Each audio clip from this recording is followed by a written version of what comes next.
Hi, everybody. I'm here with John Elliot, and I know Paul through the NKT community initially from 2013, I think, like a long time ago. Now, it's not that long, but it just feels like so many lifetimes ago. And he and you drew a cartoon of me once. I remember. I still have it somewhere. I was like, you called me the Oracle. Oh, yeah, that's right. Oracle. Because I was always writing those notes for everyone. Yeah, that was fun. You've gone beyond the ninja status and into universal knowledge. Universal oraclehood. Yeah. That's a thing. It is now. Yeah. Anyway, I'm super glad to be talking with you today. Let me not put you in the third person here. Yeah. And we were just chatting before we started, and I could just feel so much love energy just moving through my body. And I'll probably cry during this interview, but that's okay because my body must need that. So anyway, Paul, I'm really glad to see you. You too. I've been wanting to meet you for a long time. And in fact, there was a plan. Gosh, it was at least 5 years ago where I was thinking I'm going to do a West Coast thing. And you were the first person. Jordan Terry was the next, at the end of the line, David Weinstock. And it's not an energy I wanted to spend a lot of time with. But, there was all these people on the West Coast. And I thought, but that anyway, just sort of fell through. But anyway, so I've always wanted to meet you. And here we are. Yeah. Here we are. Oh, man. Can you just tell everybody watching, where you work, what you do, some of the hats you wear, because you wear a lot of hats. I do wear a lot of hats. And I live in Montreal. I work in Montreal. But I also, that's where my clinic is, in the studio. First and foremost, I met you as a therapist in the NKT world and community. And I had a large clinic at the time, which now doesn't exist. Yeah. But so one of the hats is as a therapist, and I really love to do that, and I love to be able to identify, connect with people on that one-to-one. But I also teach. I've been teaching active isolated stretching for 15 years now. Wow. And that's got a weird story behind it, but I find once I get over myself, I love being in front of a group of people. I love the energy, and I feel like I'm stealing, but and then I pass it around so that the room gets like this, and people often come, during the day or at the end of the session, I don't know what was happening, but that, you're just talking like this and talking like, but I was like, and some people say, I don't know why I wanted to cry. Yeah. That's how you cycle your energy. I'm just realizing now. Yeah. It's like cyclical through the heart. Yeah. Like what was this when you were talking about the heart unraveling? That's what it was, and I just started to cry. I just lost it. That was Carly. She was talking about the heart being like a tube, really, and it kind of exactly.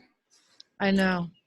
And that was how did she say it was lovingly wrapped up or something like that? That's just like oh.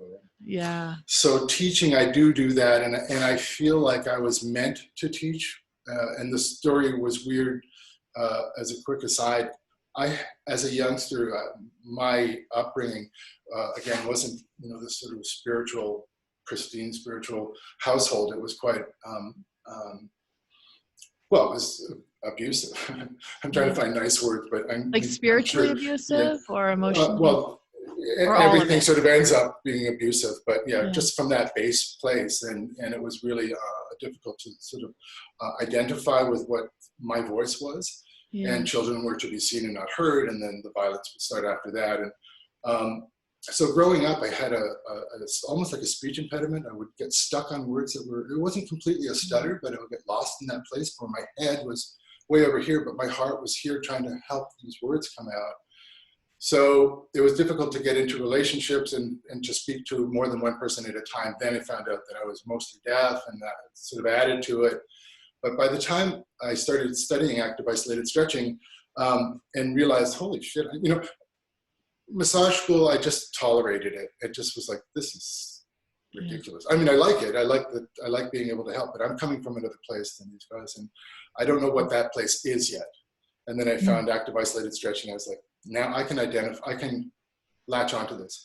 And I started following this guy around, like 4 or 5 seminars, like a year in the end of 2002, 3 and 4. I mean, I had done 10 or 12 seminars as an assistant, and he kept saying, you really get this. You should teach this for me, bring it to Canada and make it nationwide. And I was like, I didn't want to tell him I don't do well in front of a group of people. I have a hard time speaking to 2 different people in a group, like 3 people.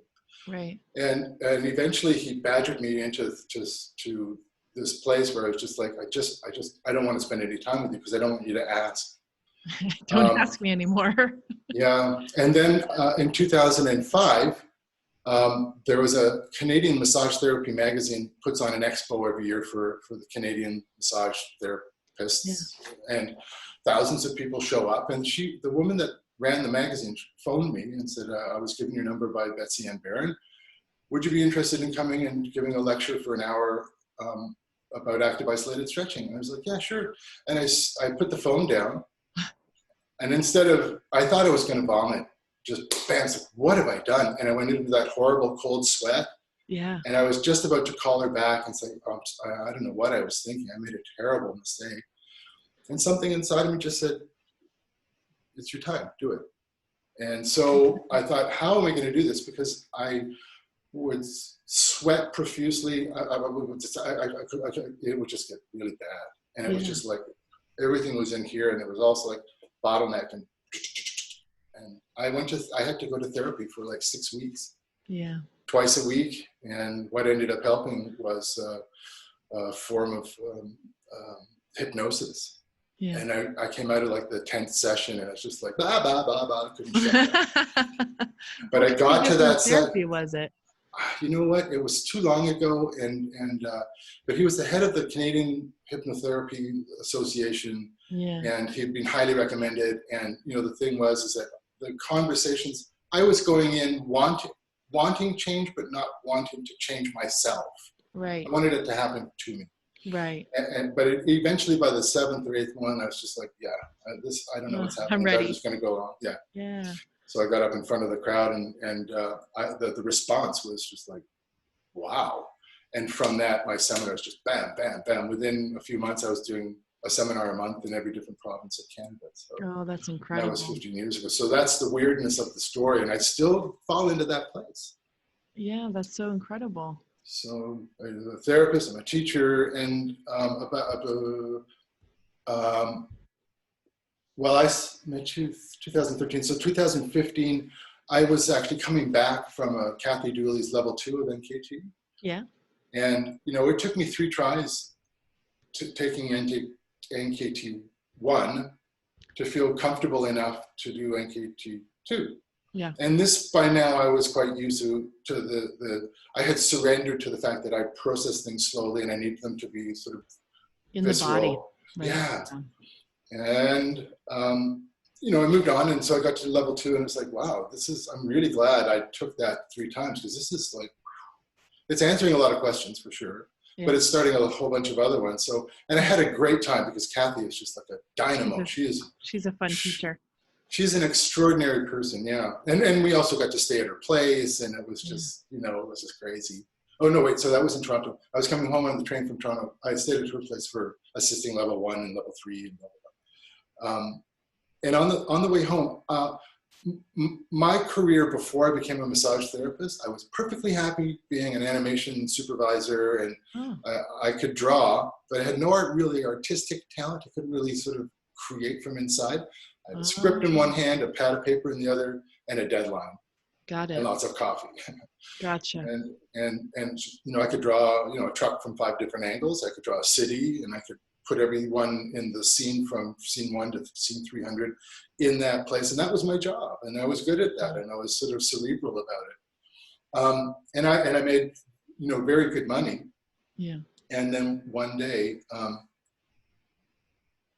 it ended. I started taking clients. I started going to massage school and I started taking clients. And one day I just turned down my last job to do a storyboard, and decided, okay, now I'm a therapist. And so that was in 2003. And it was 2015. So 12 years later, I was on the train coming home from Toronto, and I could not articulate, even to myself, what had just happened in level 2. And it was like this mind fuck. And I was in this place where normally from my childhood conditioning, I would have gone into anger and freak out and, what the fuck, this is happening to me again. And I didn't. And I just started to draw this little character, the little sort of, bended knee kind of character, this sort of goofy, bit of a loser guy, and you just can't get anything right. And then over time that evolved into the ones that became the NKT cartoons that I drew on a regular basis. But this is a 5-hour train ride, and that train ride, I picked up a pencil for the first time since I left animation 13 years before, or 12 years before. So that for me was really crazy. And then I sort of realized, wow, look, these are actually kind of fun and actually kind of funny. And I'm going to start posting them on the NKT side. And from that, I started to draw every day. And then from that, this creative nugget that had been squashed from my early childhood exploded, and the tectonic plates just shifted. And within a year, I was, somebody came to me and said, I look at all this stuff and you're a real artist. You shouldn't just draw cartoons. And I was, poo-pooing it. And then she came back with a box of really high quality oil paints. And that was the end of it. I just started to paint every day. And so that's the other hat. That's the artist hat. And for some reason, I seem to have this knack of just not caring what people think, which is the biggest hurdle somehow for every that artist. has been healed, right? Somehow it's healed, and there's the cracks are there, and the little band-aids and chewing gum and pieces of string that hold it all together are still there, and I'm quite proud of those. Yeah. What I think I love, something I don't know if you've just done this recently or if it's something you've always done, these self-portraits of you. God, how powerful. Yeah, actually that's probably the first one. I don't know if you can see that, the big tall one. Yeah, where you're sitting. But that was back in that was that same year. That was that 2015. Yeah. But recently, here I'm trying to, be something. I'm trying to be, clearly as an artist, like painting an artist is, classic. How self-absorbed can you get? And now it's like I look in the mirror, or I look in, I can have myself looking in one thing and seeing it come up on my iPad, and I'll draw from the iPad. And there's a sadness there. There's a brokenness there. The lines of age are starting to show. And I look at myself and I think, gosh, you look different than you've ever been. And there's there used to be a rigidity to other portraits and self-portraits. And so you mentioned the word playing, or I forget what the word was. Joy. The joy. And the joy comes because it's the joy that gets squashed when ego pushes its way in, like the I wants and it should be's. Yeah. And so doing self-portraits now, it's just a way to document what's going on in my life right now. So beautiful. Yeah, and I only give myself an hour. Every one you see is an hour and 5 maybe. And then it's just like, put your tools down and let's just see what you got. And it keeps me honest. Do you do that in the morning, like as a morning meditation or something? These ones, I'm not very regimented in any way, especially with the art. With the confinement, I would find myself painting less than I thought I would, because I would be wandering around the neighborhood helping older people trying to get their groceries or do their laundry, or people that don't have a machine and can't go to the laundromat. Yeah.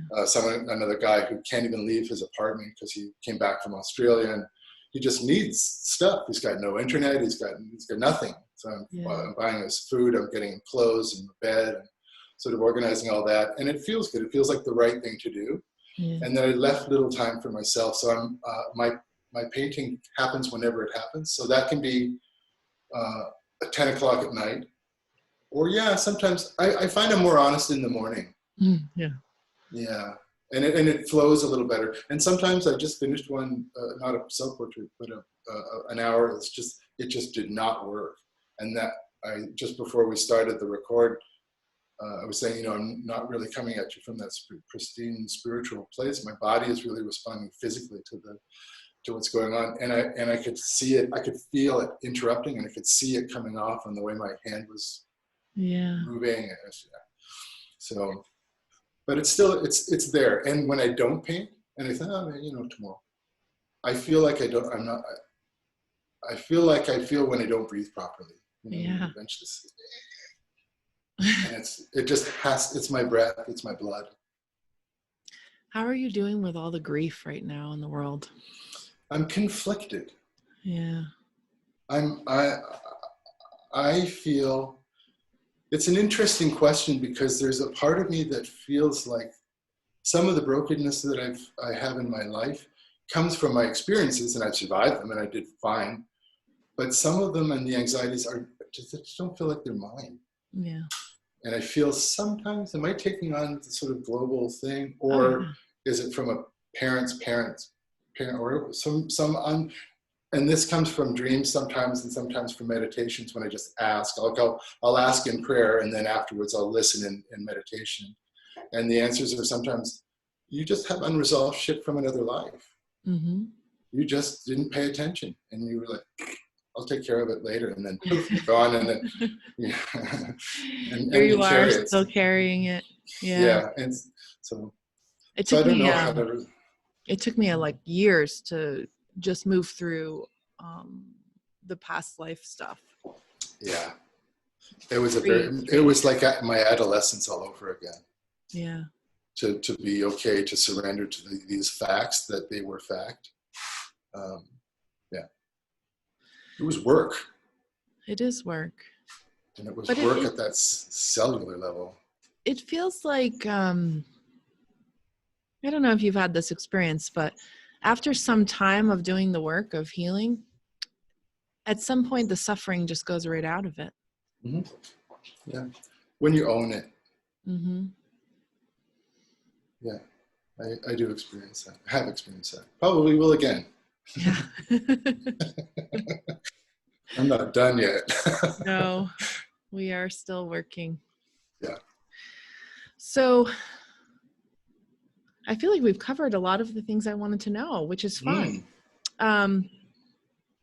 So I wanted to go back to the NKT2 stuff that we were talking about, because some people who are watching this don't understand NKT. So NKT is a class where you learn how to muscle test, and you learn how to feel in the body for potential areas of dysfunction that are creating a trickle-down effect of muscles that are weak, that test weak, I should say, or don't test strong.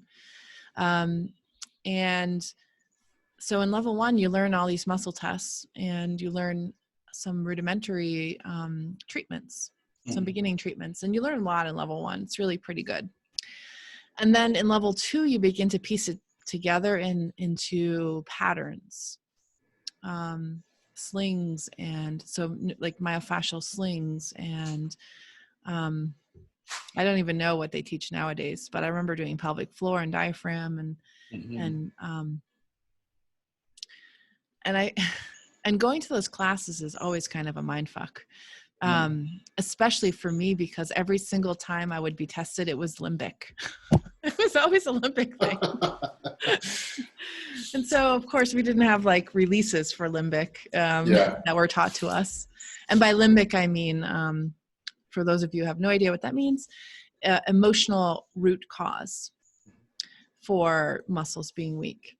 And so the classes are challenging because there's a framework of information that's being shared in those classes and doesn't really go outside that framework. And there's so many possible causes for things that aren't really covered in the class. And it's just so much information. It's overwhelming. Yeah, like drinking from a fire hydrant. It really is. So this is my strategy, was to just be like a stenographer, like a Mm-hmm. court stenographer, and just write everything down, for fear that if I didn't, then I would lose something, and I would go home and I'd have that experience of like paralysis, essentially. I don't know what I'm doing. I don't know how to help people. I can really relate to that. Yeah. How can I contribute? Freak out on the train. Yeah. Yeah.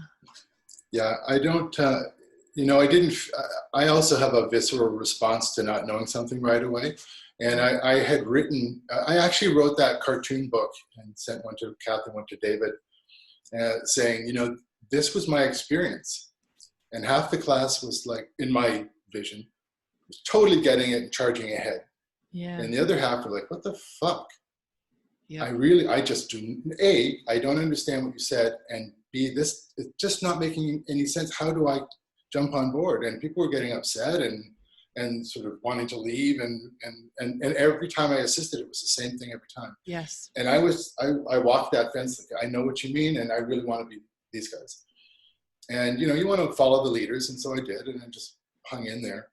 But level 2 was just like, I really hung back. And level 3. Now, the whole visceral response, like in high school, I'm not a stupid person. I just didn't, what's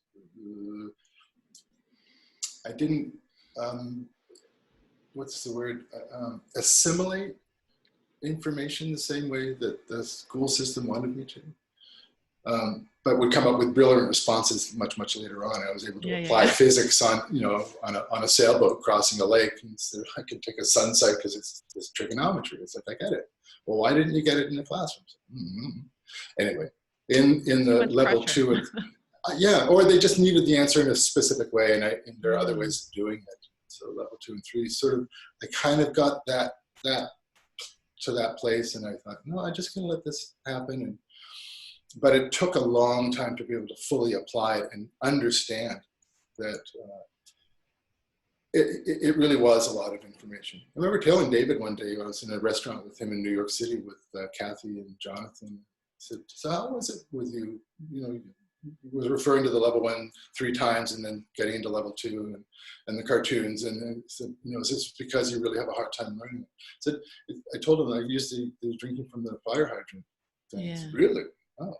And I think there was a moment where he just kind of went, maybe, rather than being offended in any way. I think he just went, oh, interesting, because of the background that I had identified and drawn for him, literally drawn out. Yeah.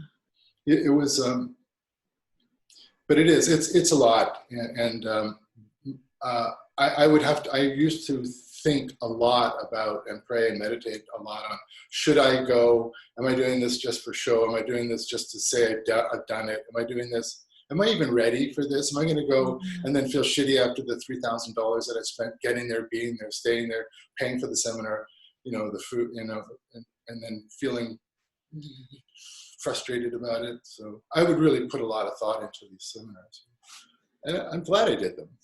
Yeah, me too. I really relate to what you're saying, because your experience with NKT was kind of, I had that to some degree, but when I got into PDTR, which is another form of neurological manual therapy, it's so rigid and rules-based, and there's really no room allowed for other potential paths. Yeah. So I was really a rebel in that class, and had to, I learned the rules the way that they were taught, and then I learned over time to discard them and do my own thing. Yeah. It was such a coming into myself, that whole class. Were you asking the questions that no one dared to ask? I kind of get that about you. You just Noah was asking those questions. He is good at asking those questions. I was asking them internally and having my own inner conversation, which is how I work. And then when we would do a breakout, I would just do my own thing, and much to the frustration of everyone around me. But I would just say, I can't do it the way that this teacher is teaching this, because my brain I just don't see the world that way. Yeah. I have an artistic way of seeing the world. Yeah, or I pick up the fact that, you know what, I'm going to make this, I don't know, can you hear me well? I'm just, because I'm having a hard time hearing myself. If that makes any difference to you? It doesn't make a change. It's good. Oh, okay. I pick up that you were saying that you see things in an artistic way. My feeling was more that you see things in an energetic way, you know, that the good energy will go to wherever it needs to go. And you're like the conduit, no matter what the, you know, card you're holding up or test that you're doing, it's going to find its way. And I think that was why I had such a hard time, because I come from a place that I consider to be more energetic or light, a light place. And that academia, I'll call that NKT, like that sort of academic standard, that kind of academic approach has no place in my life. Mm-hmm.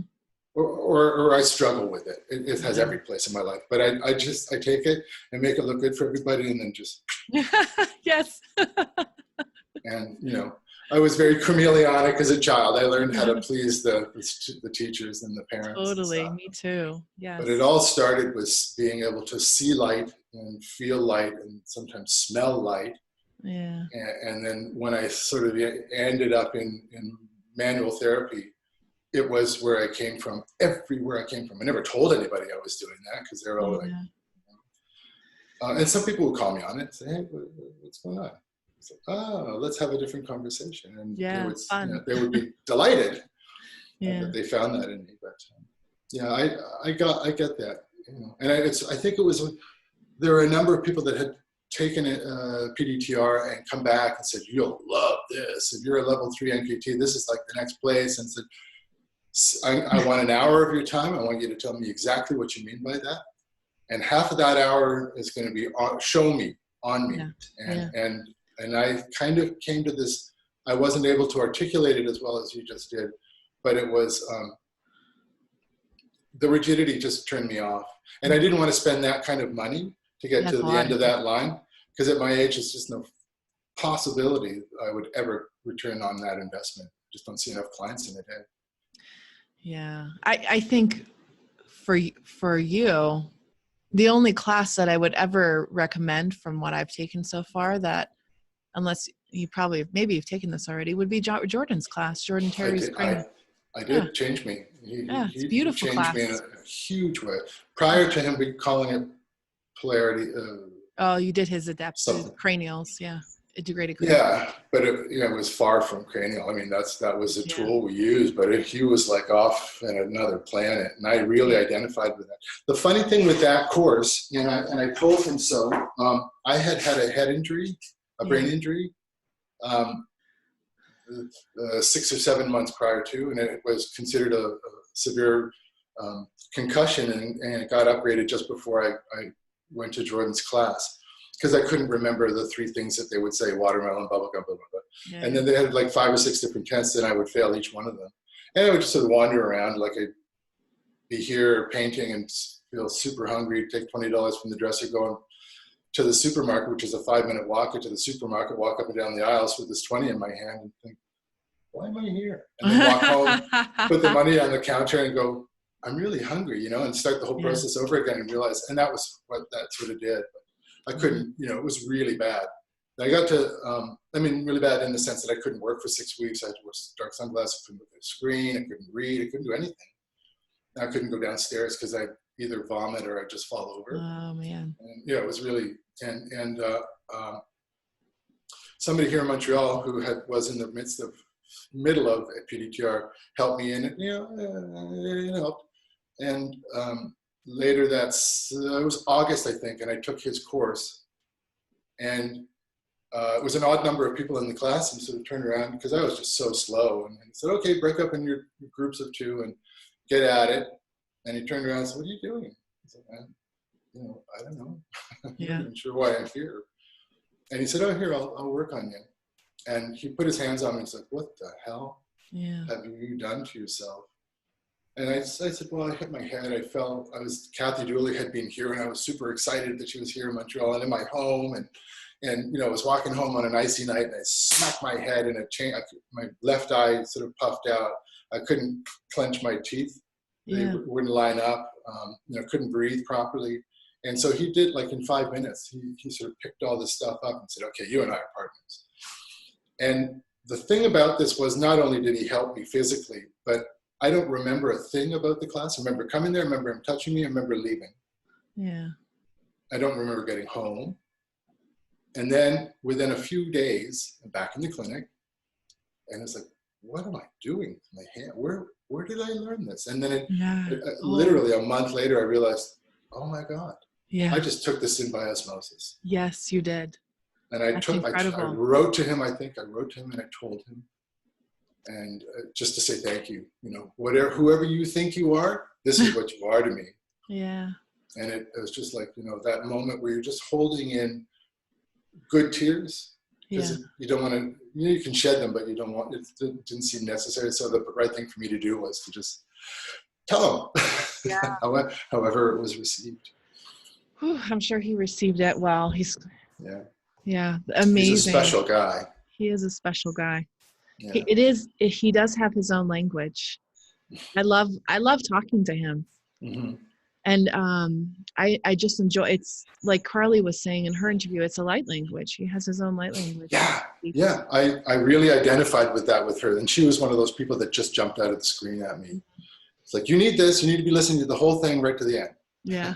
Just by looking at you in the camera and smiling, that sort of just radiating smiles. Like, okay, I'm there. We could have gone on. Sign me up. Oh my God. Yeah. No, but he's definitely a light being, and he has the language. I don't think he knows it. I don't know. Jordan, do you know it? I'm going to tag him in this to make sure he's going to watch this. He's a really special guy. He is. So I think it's fun that you had that experience of learning through his energy and just learning through the energy of the class, because that is something that I'm really, I'm paying attention to my energy and how it's teaching. Mm-hmm. And it's like I'm reducing the words that I'm speaking as much as possible and allowing the energy to teach instead. Yeah. Because then I like that. People have their own experience and it's not so intellectual. I don't want to meet people so much in the intellectual realm. Yeah. You said it in a nicer way. I sort of get clumsy and words tend to get in the way. Totally. Yeah. You know, now that I think about it, I think that's why I started to draw and paint. It was a lot easier to articulate what I had seen on the table when I started getting into that anatomical sort of weird stuff. And it was because I'd seen something, I couldn't figure it out, couldn't articulate what so I could say, turn to a client or a colleague and say, this is what I experienced. Can you help me with this? I couldn't even come up with the words. So after a while, it's just like, you know what? I just throw it away and go home and draw. And that's where the balance started to come. And that's how you communicated what you couldn't get out with words. Mm-hmm. I find this is something that I'm really healing this week, actually. So it's lovely we're having this chat, and I know it's healing me in this moment. This concept of I want to speak the language from where we're from, and it's so hard on this planet to get it out. Yeah. You got to have painting or poetry. Yeah. Or something artistic to even begin to express. So if I could just either add or amend that, you need a fearlessness. You need to just let go of ego and just not be afraid to make mistakes. Mm-hmm. And not be afraid to express yourself in whatever fucked up way comes up. Yeah. You know, the anatomical one, actually, this was a series, but there was this one sort of anatomical that was made up of all these different bodies. And my promise to myself, this is how the process went. I started to draw, and I wanted it all to look like, you know, funny cartoons or perfect and, you know, not progressive in any way. Just, I wanted it to be what I had envisioned a few hours before. And so I had done these was getting into these meditations. I was spending a lot of time alone. I was learning about myself, and I thought, I'm going to start to draw, and I'm just going to start with that no preconceived notion, and I'll follow the pencil, and then I'll start to develop something. And the second I go, that's not what I wanted, I give it the flinch test. Yeah. And the second I thought, oh, that's where the drawing started again. And those anatomical drawings, they all went by that rule. And so I learned to let go of this old conditioned self from, pre-verbal years, that right through until when I finally, I'd left home, but when at that point where I started listening to myself and stopped listening to my parents, whatever that age was. Yeah. My pubescent years in my mid 30s and 40s, I finally let that go and allowed myself to overcome those fears. So I think creativity comes from that. Artistic something or other foundations come from that fearlessness. Yeah. Rather than learning how to draw and paint well. Yeah. Yeah, rather than the structured, like, this is how you hold your brush, and this is, yeah. All of that. Those websites that say, do you want to learn how to draw amazing and wow people at parties? It's like, fuck off. What? No. No, how do you want it's to not about wowing people. Yeah. Yeah. No, it's just, they're really just making money. Bless them for whatever they're trying to do. But it's not where I'm at. And it's not where I came from. And I'm really glad that I went through that dark night that popped me out the other side into the sort of the gray of that dawn, which was like, you can choose to be somebody else. You have to be fearless in this, and that'll let you be fearless in something else, and fearless in something else. And it was this, and it lent itself to other things. So, and it lends itself now to a relationship that I finally got into, an adult relationship.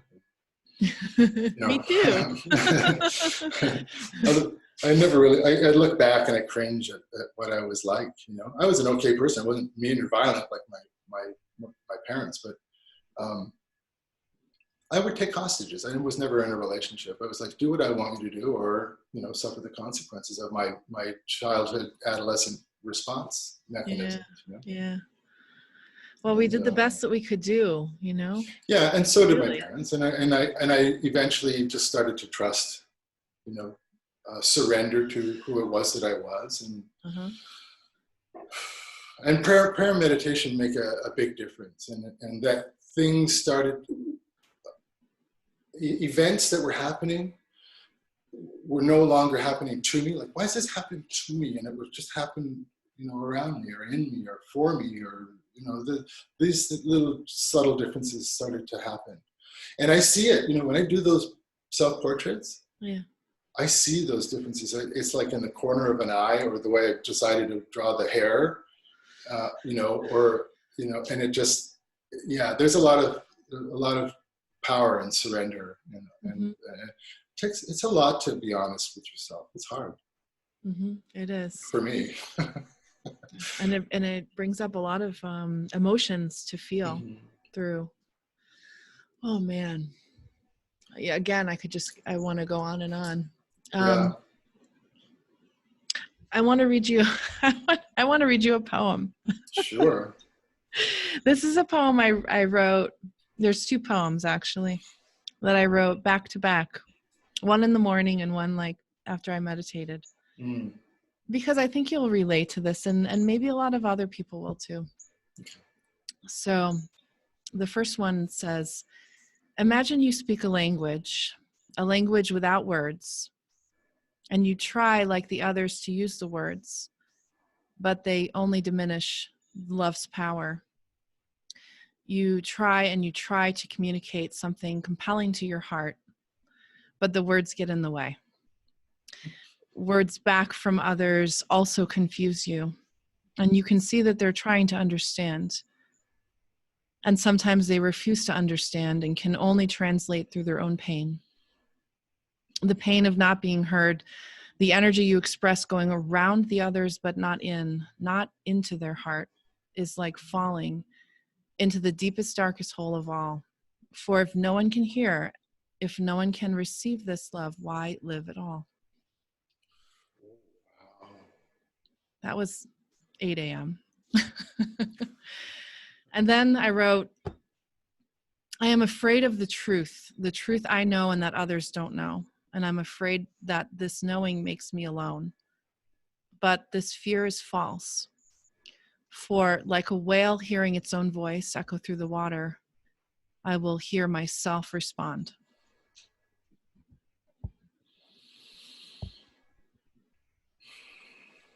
Wow. That's delightful.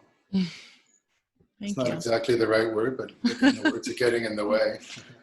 Yeah. This is my own process this week of like, oh man, I'm moving somewhere in consciousness that's different than where I've been, and something's healing and changing, and I feel alone in this place, and I know I'm not.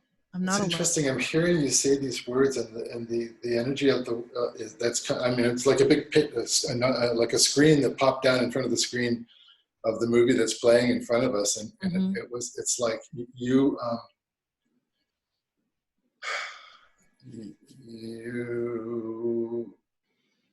instead of this alone thing that I'm hearing, I see it's like you're teaching. You have been taught by yourself or by whatever higher power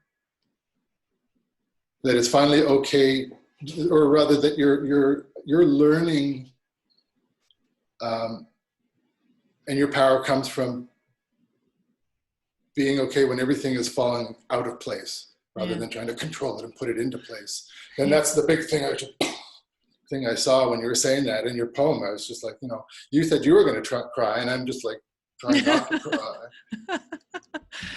Yeah. I just really understand the agony at times of having a different language than other people, or at least the appearance of it, because I think at our core we all speak the same language of light. Yeah. But it gets truncated. It gets truncated. It gets blocked. Yeah. And so our experience of that is not always that we're heard or seen. Yeah. Or those moments are more limited than when we were like kids. And you could go blah, blah, blah, blah, blah as a kid, and every other kid would go, yep. I got that. What he said, Mom. Huh? Oh, God. My kids are amazing to listen to. Are they really? They are. They say the funniest things. Oh, God. My son Jake the other day was telling me all about heaven and how, you go to heaven and then you're there for a while and it's really fun there. You can eat whatever you want and do whatever you want. And then when you feel like coming down again into a body, you choose a body that you think might be fun to live in. What? Wow. I think kids are so cool. They're so inherently perfect in every way. And kids in my world, I don't have kids, but the kids that my sister had were so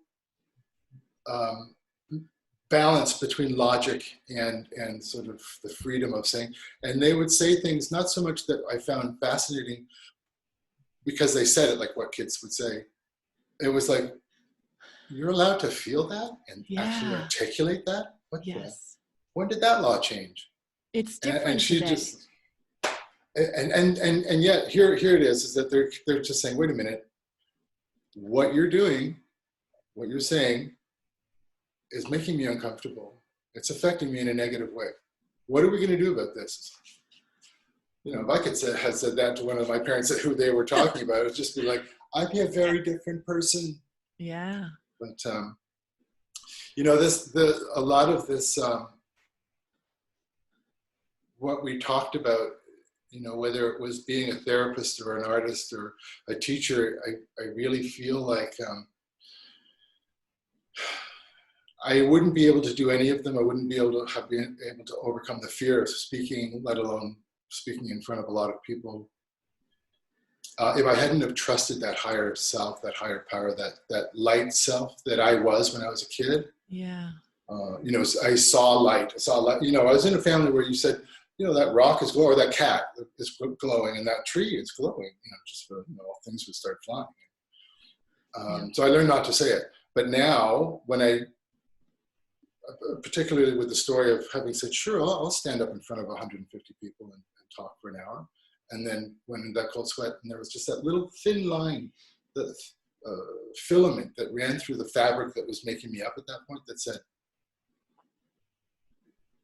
you have everything it takes to be, so stop, get out of your own way, and try something. And that's how that started. And that's what started the process of learning those things. It really came from that place of light or love, I guess. Are they the same thing? Maybe? Yeah, I think so. I think so. And I really feel like, you know, when I'm teaching, when I'm working as a one-on-one therapist, or when I'm painting, I'm really just like that conduit. You know? Yes. And so that's before we started to talk, I did that set-aside prayer just to open up the, I don't know, the system, the pipeline, so that when the faucet was turned on, the energy would just flow, and I wouldn't interrupt it with bullshit or stupid stories or words. Yeah. Oh, we have 5 minutes or so. Yeah. Good. And I want to make sure I can't forget to, at the end, ask where people can reach you and find you.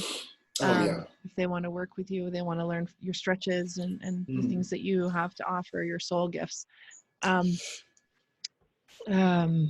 So we have 5 minutes. I know you want to teach us how to move our energy. You know, I teach a form of stretching. It's a therapeutic kind of stretching. But what I tend to do for myself, and I'm starting to evolve my teaching into a way where people can apply it without really understanding that you're moving energy. And what I got I got this from Carly's. I was starting to do this right after, was, you know, I wonder if I could just brace myself a little bit more, or show you that where I sort of reside when I'm like almost like a skiing position, or I'm kneeling, but not on a chair that's rolly like this. Yeah. And it's really about breathing rather than moving. So what I'm going to do is this movement, and this is isolated in, say, the pecs, or the clavicular attachment if I roll my hand back. But if I roll it palm up and externally rotate this and just brace in the front, so I'm not actually moving yet, and just experience where that is. So the idea here is that taking your breath in and then reach back, palm up, and keep rotating or spiraling that humerus. And you can do it bilaterally, but I tend to find I want to figure out where I'm at first, unilaterally. And then once I've got that down, again, I'm going to brace here and allow for a rotation. And I'll just keep reaching out. I can almost reach around this side. So I'm opening up the back on this side. I'm just going to do one more. Okay. And I'm going to look over my shoulder with my eyes, and it's going to allow for my head to follow my eyes. My trunk will follow my head. And if you're not, I should probably just take this off. If you're not aware of your ribs being sort of, just bring these two ribs together as you breathe out, and so that when you're rotating, you're not actually hyperextending in the back. And you can open up one problem and start another. So really, I'm just sort of reaching back, and I do this quite a lot. And then you can change the angle, so you're getting lower fibers of the pecs, and then maybe a little bit of pec minor and serratus muscles. And then I'll do that on both sides because of exactly what, and then I think this was why I was so emotional with Carly was because I've been thinking like this and just doing it intuitively, I guess, for years. And the people that taught me the active isolated stretching they were just beside themselves. Like, there's no movement you have to isolate. It's like, first of all, you can't isolate anything, and second of all, this just feels good. And I realized it's because when I would finish that, it had opened up those heart lines and had unknotted those heart lines. So it's nothing really technical. It's really just opening your arm and externally rotating. And then when you're ready, get into, a full rotation and then do 5 one side. But it's that building that intra-abdominal pressure by, it's less the breath in and more sort of bracing when you breathe out. And I got that from Kathy, but I started to add it to what I was doing.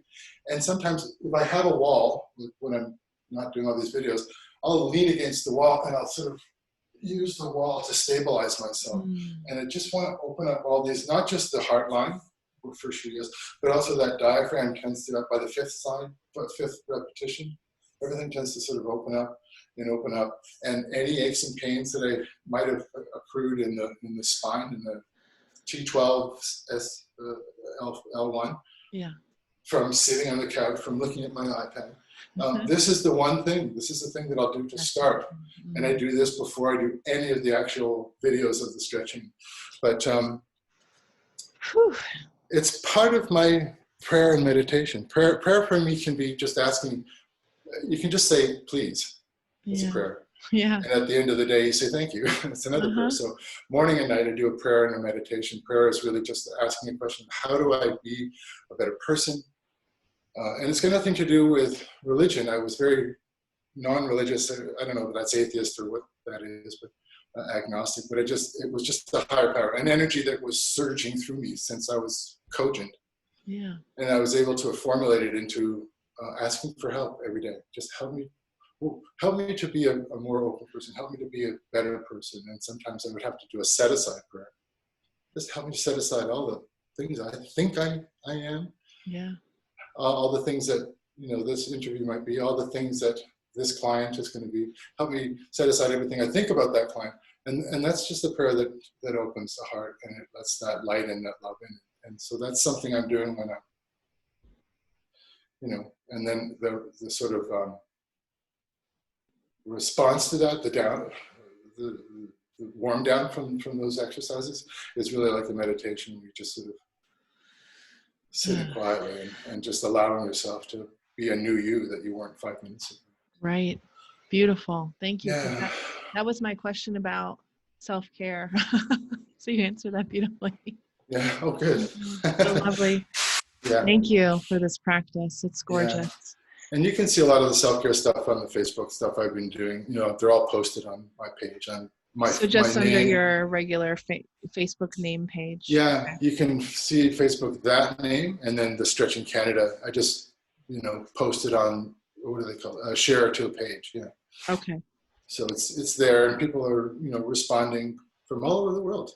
Yeah, beautiful. So it's just so simple. I don't have to be in pain. And do you have an Instagram as well?